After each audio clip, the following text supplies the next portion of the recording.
Sí se ve. Sí, hoy día estamos en el día 2 del taller de inducción a la regularización. Vamos a hablar sobre el proceso de ingreso de expediente y algunas cosas que hay que considerar dentro de eso. Eh, ¿Qué trámites se pueden realizar en una dirección de obras?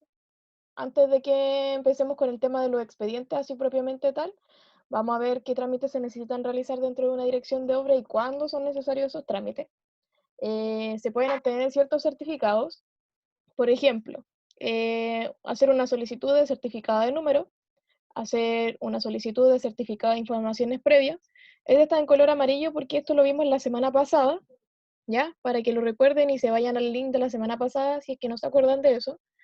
Se pueden hacer certificados de afectación a utilidad pública, que también hablamos un poco de eso la semana pasada, que tiene que ver con las expropiaciones. Se pueden hacer solicitudes de informes de zonificación. Zonificación es un trámite que algunas municipalidades lo tienen, otras municipalidades le llaman informe técnico a ese mismo proceso, que es donde uno hace una evaluación para ver si es que una propiedad cumple con los estándares que se requiere para obtener una patente comercial, ¿ya? Por ejemplo, si es que se encuentra en una zona donde se permita ese uso de suelo comercial, o si es que es solo residencial, o por ejemplo, si es que quiero instalar una botillería, las botillerías requieren de un permiso especial porque no es como llegar y entregar una patente de alcoholes o de tabaco o de cigarro, porque tienen que cumplir una cierta distancia a algunos colegios o a algunos lugares como donde hay niños y estar cercano a vías principales y todo eso. Em, Hay algunas municipalidades que le llaman zonificación a ese trámite y hay otras que le llaman informe técnico. La gracia es que uno solicita este papel y se va directo, bueno, a nosotros nos entregan si es factible o si no es factible realizar ese uso. Y después ese trámite se va directo a patentes comerciales, que es una dirección dentro de la municipalidad que se encarga de las patentes, y ahí a uno le entregan la patente, propiamente tal. También están las solicitudes de deslinde. Este trámite hay algunas municipalidades que lo tienen. Depende directamente de cuánta información tiene la municipalidad archivada. Hay municipalidades que no realizan este trámite y que eso lo tienen que hacer directamente con un abogado o con un topógrafo que haga un levantamiento del terreno. Si no, hay otras municipalidades que sí tienen esta información. Por ejemplo, en la mía, en la municipalidad de Puente Alto, existe un departamento de catastro y en el departamento de catastro están todos los permisos previos, todas las solicitudes, todo, todo, todo. Igual es una comuna muy gigante, así que la municipalidad es gigante y tiene como todos los departamentos así súper ordenados y tienen todo en digital, entonces pueden acceder a esa información fácil. Pero, por ejemplo, hay otras municipalidades como La Cisterna. La Cisterna antiguamente era una comuna que pertenecía a Los Espejos y el Bosque, y cuando se dividió todo se perdieron muchas informaciones, así que tampoco tienen esta información así como a mano, y si es que la tienen en físico, no es tan fácil de encontrar, así que por eso no realizan este trámite. Pero si no, eso mismo lo puede hacer un topógrafo o un abogado leyendo la escritura, ¿ya? Y también por último está la solicitud de certificado de vivienda social. Ese certificado se utiliza para acceder a subsidios de repente que realizan entre el MIMBU y el Serviu. Se gestionan a través del departamento del SECPLA de repente. Muy pocas veces se gestionan a través del departamento de dirección de obra, pero son beneficios que se le entregan a algunas viviendas que se consideran como vivienda social y son como para mejorar su vivienda. O también muchos de estos documentos, puede que quizás ninguno necesite ninguno, pero de repente hay veces que uno necesita vender su casa y el banco le pide que igual saque todos estos documentos para ver si es factible o no es factible realizar ciertos usos, porque el banco necesita saber eso. Y el banco es así como bien, bien, bien hueviado, y de repente el papel va a decir, no, no es vivienda social, pero ese papel igual le sirve al banco, ¿ya? Que también puede pasar. Es importante que conozcan esto porque todos estos documentos en algún momento uno como profesional los va a tener que utilizar. Eh, Puede ser que, no sé, yo quiera regularizar una propiedad para que en algún momento tenga algún bazar fuera, o sea una panadería, mitad casa, mitad panadería, o tenga una botillería y mitad casa y así, y quiera habilitar una zona como uso comercial, o quiera, no sé, pues tengo dos casas dentro del mismo terreno y quiero otro número para esa otra casa, para que tengan los accesos a servicios separados, y así. Como les decía, es importante que ustedes lo conozcan porque dentro del ámbito de las regularizaciones, también puede ser que les toque también realizar alguno de estos trámites, ¿ya? O le tengan que pedir al propietario que saque alguno de estos documentos porque lo van a solicitar dentro de la regularización, ¿ya? O también ustedes tienen que tratar de ser como profesionales bien íntegros y ser como el mayor aporte a su cliente, por así decirlo, y tratar de explicar así como casi con manzanas porque la gente no entiende todo y lo mejor que uno puede hacer es explicarle así como todo, todo, todo, todo, todo, y así también se llevan una imagen buena de ustedes como profesional, ¿ya? Explicándoles esto, ellos también van a saber qué decisiones tomar y obviamente si es que lo hacen bien y todo, van a decidir hacer el trabajo con ustedes. Porque a veces dicen así como, no, es que yo tengo a otra persona que lo hace más barato. Pero a lo mejor esa otra persona no maneja toda esta información y no va a hacer el trabajo bien a la primera. ¿Ya? Ese es como el plus que tiene saber todas estas cosas antes. Dominar un poco los temas que tienen que ver con la dirección de obra, los documentos y las gestiones que se pueden hacer y ayudar al máximo al cliente, ¿ya? Porque hay veces que hay cosas que no se pueden realizar, pero eso no significa que uno le va a decir así como, no, no, no se puede, no se puede, porque no se puede. Siempre hay que tratar así como de dar opción, ¿ya? En el caso, por ejemplo, de los certificados de número, de repente los certificados de número, como ya sabíamos, entregan información de la numeración de la casa, del rol y de la dirección. De repente son necesarios cuando existe una propiedad que tiene una numeración y no sé, a mí me llega la cuenta del agua o de la luz o de cualquier cosa a mi casa y aparece otro número. Entonces, cuando existe esa discordancia y de repente yo quiero hacer otras cosas con esa boleta o algo así, o me está llegando la boleta de mi vecino a mi casa, también puede ser, yo voy a la dirección de obra y pido un certificado de número y en la dirección de obra se encargan de gestionar a quién se le va a entregar cierta numeración y a quién no, y a quién corresponde esa numeración. Entonces, la dirección de obra probablemente me entregue la misma numeración que yo tengo en mi casa, ¿ya? Entonces, con ese certificado que me van a dar, que es un certificado de número, yo voy a la compañía y le digo, ¿sabe qué? El número de mi casa es este, no este. Y hacen el cambio. También puede ser que se necesita este certificado cuando yo tengo un terreno muy grande que quiero dividir en varios pedacitos, o quizás tengo en un terreno varias casas, que también ese es un caso muy común, pero quiero que cada una tenga su número y sus cosas independientes. Ahí yo voy a la dirección de obra y solicito que para cada casa haya una numeración diferente y con esos mismos números que me da la dirección de obra yo voy a las compañías de servicios básicos, gas, alcantarillado, agua y todo eso, y ellos se encargan de gestionar el trámite para que cada uno tenga acceso a esos servicios de manera independiente, ¿ya? Lo importante sí es que para esos casos como el que mencioné recién, es que cada casa tiene que estar con recepción final, ¿ya? Eso es súper importante. Para eso sirven los certificados de número.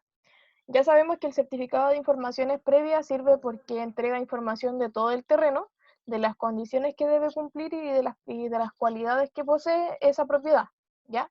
Sabemos que sirve para tanto para regularizar como para proyectar una construcción, ¿ya? El certificado de afectación a utilidad pública, más conocido como expropiación, entrega la información de cuánto va a ser la franja que se va a expropiar. Eh, Como les decía antes, puede ser que dentro de los bancos o de alguna empresa que gestione, se realice, se solicite este documento y que quizás yo no tenga, no esté dentro de una zona con afectación a utilidad pública, no estoy en una zona del plan regulador que se va a expropiar, pero aún así igual me lo están pidiendo. Entonces a uno le entregan el documento y le dicen así como, no tiene franja de expropiación, su franja de expropiación es como cero o aparece vacío. Y en los casos que sí hay franja de expropiación, aparece que sí está afecta a utilidad pública y aparece la cantidad de metros en la que está afectada. ¿Ya? Eso es como lo que hay que tener claro. Recordemos que la información del certificado de número y el de afectación a utilidad pública aparece también en el de informaciones previas, ¿ya? El certificado de informaciones previas generalmente vale como entre 10.000, 20.000 pesos, depende de la municipalidad. Cada municipalidad tiene como sus propios valores y es como el más caro de los certificados, porque como es tan completo, como que entrega toda la información al tiro. En cambio, los certificados de número, utilidad pública y todos los demás son un poco más baratos, 3.000, 6.000 pesos, y ahí depende también de la municipalidad. Igual hay municipalidades, por ejemplo, el Tabo, esas que están así como San José de Maipo, que todos los certificados son muy caros.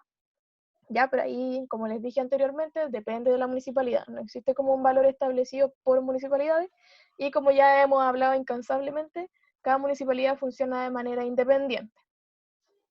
Después está el de zonificación, que ya sabemos que sirve para las patentes comerciales, igual que los informes técnicos.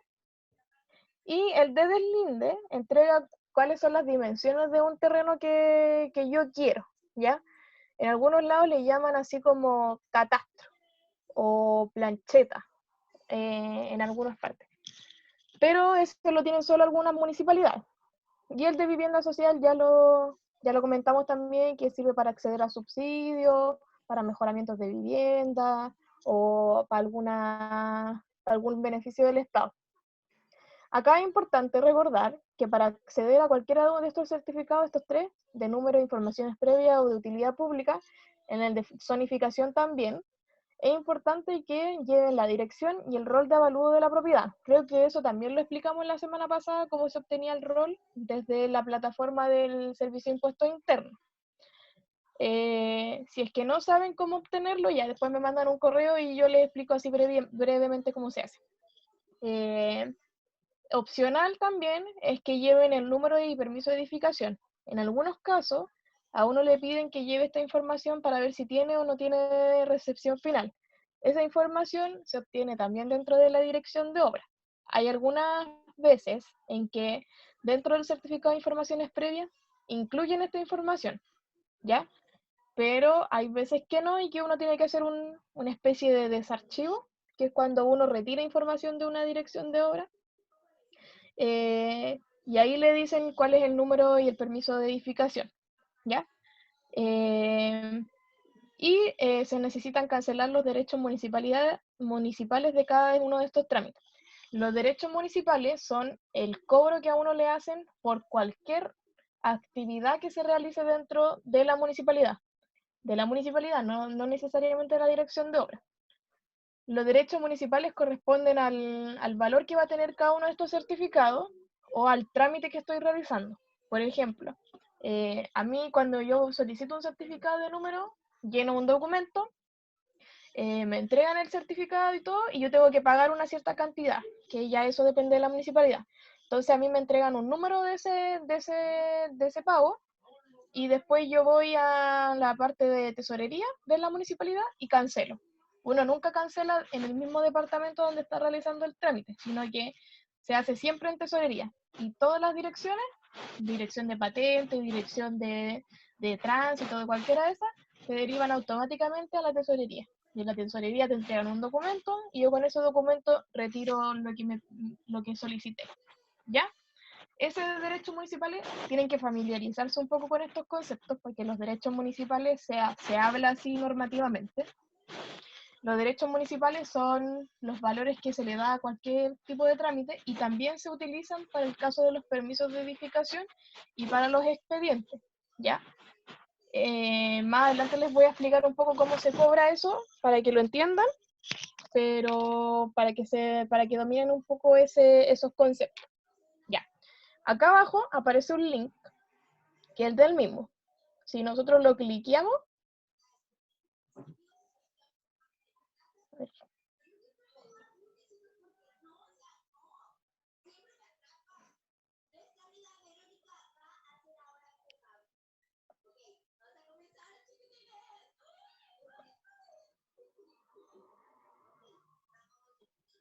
ya, si nosotros lo cliqueamos, ¿se ve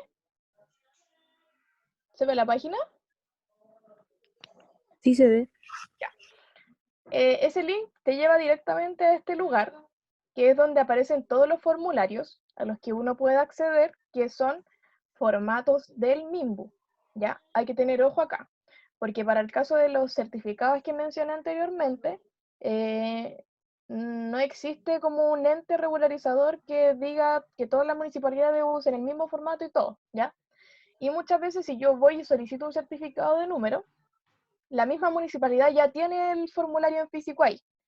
¿Por qué se los puse? Porque acá dentro de los formularios no necesariamente están los certificados, sino que también están los de los permisos que nosotros podemos acceder, y esos sí se bajan desde acá. Por ejemplo, aquí arriba aparece formulario, obras menores, ya. Solicitud de permiso de obras menores. Entonces, si yo me voy aquí, lo puedo descargar y todo, lo puedo imprimir. Este es la solicitud para acceder a un expediente de permiso de obra menor, ¿ya? Yo lleno esto, lo descargo y lo adjuntamos. Cada una de las obras se divide en varias partes, ¿ya? Pero lo importante acá es que dentro de esta misma página, en el número 5, acá, formularios de solicitudes y certificaciones varias. Aparece, por ejemplo, solicitud de certificado de informaciones previas. Entonces yo lo cliqueo y con este mismo puedo solicitar un informe previo, ¿ya? Pero esto hay que consultarlo directamente ya en la municipalidad donde nosotros vamos a pedir este documento, porque cada municipalidad puede que tenga su propio documento en físico para hacer la solicitud, ¿ya? Por ejemplo, la Dirección de Obras de Puente Alto y de la Cisterna tienen su propio documento y uno tiene que ir allá directamente y allá llenar todo. Pero es importante que lo conozcan porque la información que les van a pedir acá es la misma que les van a pedir allá, ¿ya? Por ejemplo, el nombre, su nombre, el root, si tienen mail, si tienen un teléfono. ¿Para qué les piden esta información? Porque si es que hay alguna discordancia con la propiedad, los van a llamar por teléfono o los van a contactar de que ya está listo el documento y así. La dirección donde yo deseo pedir esa información, y acá aparece un pequeño planito donde nosotros tenemos que llenar las calles que lo rodean, quedan 10 minutos de reunión, las calles que lo rodean y el terreno donde yo estoy. ¿Ya? ¿Qué? ¿Hay alguien que está hablando? ¿No? Ya. Eso es como para que se familiaricen con esta página, le echen alguna miradita, porque para regularizar y todo eso van a ocupar este link y de aquí van a sacar los certificados que puedan, las solicitudes que van a utilizar para regularizar, ¿ya? Les voy a mostrar unos ejemplos que tengo. Por ejemplo, aquí tengo un certificado de vivienda social. Todos estos ejemplos que les voy a mostrar son de la Dirección de Obras de la Cisterna, que fue donde yo hice la práctica, y me tocó realizar estos certificados. Por ejemplo, este certificado de vivienda social, para que cumpla con la cualidad de ser vivienda social, tiene que tener permiso de edificación, aquí dice el permiso de edificación, y acá dice recepción final. Tiene que tener ambos, sí o sí. Y después se le aplica un pequeño cálculo donde se establecen los valores de acuerdo al metro cuadrado establecido por el MIMBU para esa categoría. Se multiplican, da un valor, valores de avalúo del terreno y muchas cosas más. Ese valor que resulta de ese promedio, que se divide por la UF, tiene que ser menor a este valor de aquí. Si es menor, sí cumple con las cualidades de ser vivienda social, ¿ya? De todas maneras, yo esto se los voy a adjuntar ¿Cuál es el después gusto de hacer llorar? Dominic, Ay, sí. Disculpa, apaga tu micrófono. sí. Perdón. Ya. Sí, Después yo se los voy a adjuntar para que lo tengan como referencia. Obviamente no tienen la firma porque después de esto yo lo imprimía y se firmaba, pero para que conozcan un poco cómo son los certificados. Aparece si tiene carácter de vivienda social o puede fácilmente decir no tiene, ¿ya? También tengo un caso de que no tiene. Marla, Ajá. oye, tú tenés la opción de mutear a toda la gente. Sí, es que lo que pasa es que como estoy compartiendo pantalla, tendría que abrirlo todo, por eso les pido a todos que apaguen sus micrófonos, Ah, dale. porque si no tendría que hacer inmediato. Ya, por ejemplo, continuando. Este, por ejemplo, no tiene recepción final y por lo tanto no tiene carácter de vivienda social.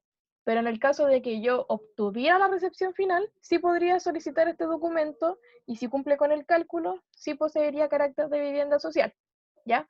Esa es como la diferencia de esos documentos. Yo igual se los voy a mandar después para que los tengan dentro de su repertorio de documentos para ver. Por ejemplo, este es uno que tiene que ver con la declaratoria de utilidad pública, que ya sabemos que es el de expropiación. Aparece la información del terreno y aquí se presentan las siguientes situaciones de expropiación. No se encuentra afecta declaratoria de utilidad pública. Si no se encuentra afecta, no me van a dar ninguna información de cuánto tiene que tener de metros de franja de expropiación. Y al final siempre va a aparecer si es que tiene derechos municipales, el giro municipal y quién lo solicita, y obviamente la firma del director de obra.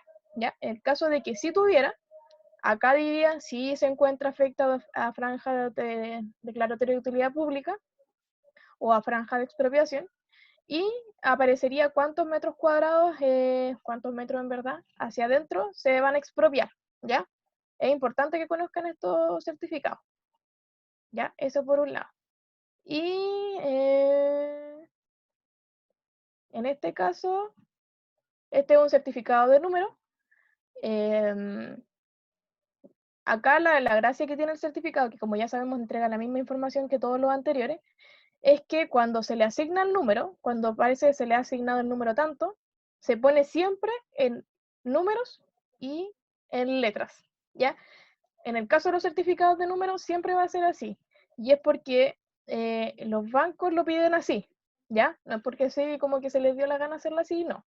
Es porque los bancos lo piden así, ¿ya? Para que igual tengan ojo ahí cuando obtengan el certificado, si sale mal emitido, ustedes tienen que reclamar su derecho porque están pagando por eso, así que se lo piden así. Si no, el banco lo rechaza. Y es porque en las escrituras la información aparece toda en palabras, no en números, porque puede haber algún error de tipeo, ¿ya? Y eso es como muy, muy grave porque el medio atado a solucionarlo. Eso es como para que lo tengan dentro de de sus documentos a consultar, ¿ya? Eso con lo que tenga que ver con certificado. Vamos a continuar. ¿Qué trámites se pueden realizar dentro de la dirección de obra, aparte de los certificados? Ya tiene que ver más con el tema que vamos a ver hoy, que tiene que ver con los permisos de edificación, ¿ya? Dentro de los permisos están obras preliminares. Obras preliminares son todas aquellas por las que nos entregan algún permiso que tiene una duración, por ejemplo, 3 años, o 1 año y medio, o 1 año. Esas obras corresponden a instalaciones de grúa, demoliciones. Las demoliciones, ¿por qué se consideran como obras preliminares? Porque duran el momento nomás. No es como que yo vaya a estar demoliendo por años, ¿ya? Sino que demuelo y se acabó el show y listo, ¿ya?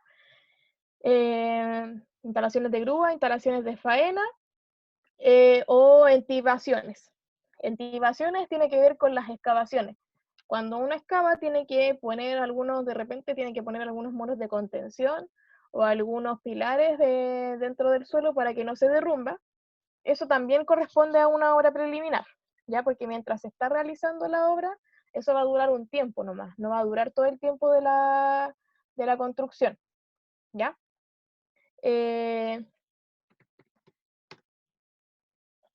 Después vienen las obras menores. Las obras menores son todas aquellas ampliaciones o construcciones que se quieren regularizar y que tienen menos de 100 metros cuadrados, ¿ya?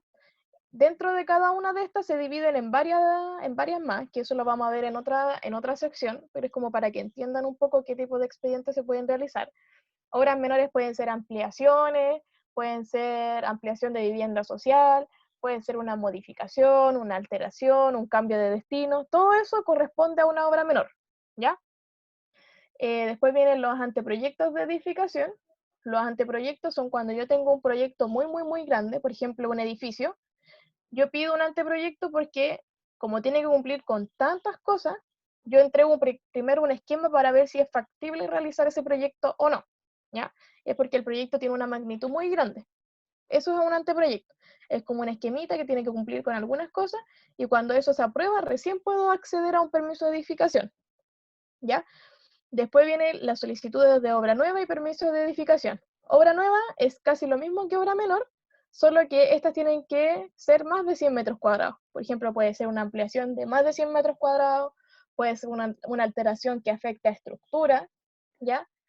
Tiene como un poco más de complejidad que la anterior. La anterior no tiene que cumplir con tantas cosas porque es algo más pequeño que no requiere de tanto. Pero en el caso de la obra nueva y los permisos de edificación sí tienen que cumplir con muchas cosas más. Accesibilidad universal, cálculo estructural, depende del caso, ¿ya? Y también tiene que ver con la magnitud. Están las regularizaciones de viviendas sociales, ¿ya? La ley 20.898, que para los que no la conocen es la ley del mono actual, se llamaba ley del mono a una ley que salió hace muchos años, donde se le entregaba al propietario un documento que ellos tenían que llenar, y al final aparecía una hoja donde ellos hacían un mono, y decían así como mi casa tiene una ventana aquí, una puerta acá, tiene esta medida, así, así, así, y listo, y se regularizaba. El mismo propietario tenía esa facultad, ¿ya? Pero ya no es así. Las leyes del mono se les sigue llamando leyes del mono, pero no es que yo haga un mono, ¿ya? Igual se tiene que hacer un plano que tiene que cumplir con varias cosas, pero tiene que haber un profesional detrás respaldando toda esta información, ¿ya? Y la gracia que tiene es que es un proceso simplificado. Para hacer una regularización completa se requiere de un permiso y una recepción, ¿ya? Pero las leyes simplificadas como esta, que es como una ley del mono, entrega ambos al mismo tiempo. Y esa es la gracia que tiene, que es un proceso mucho más corto y tiene que cumplir con menos cosas que las anteriores y es más simple. Por eso hubo un proceso donde se extendió la ley, porque se vencía el año pasado, el 2019, en febrero, y ahora dura hasta febrero del 2022, ¿ya? Solo el primer título. Igual cuando ya veamos el tema de la ley y cómo se arman los permisos y todo, vamos a explicar bien de qué se trata eso, ¿ya? Para que tengan más conocimiento.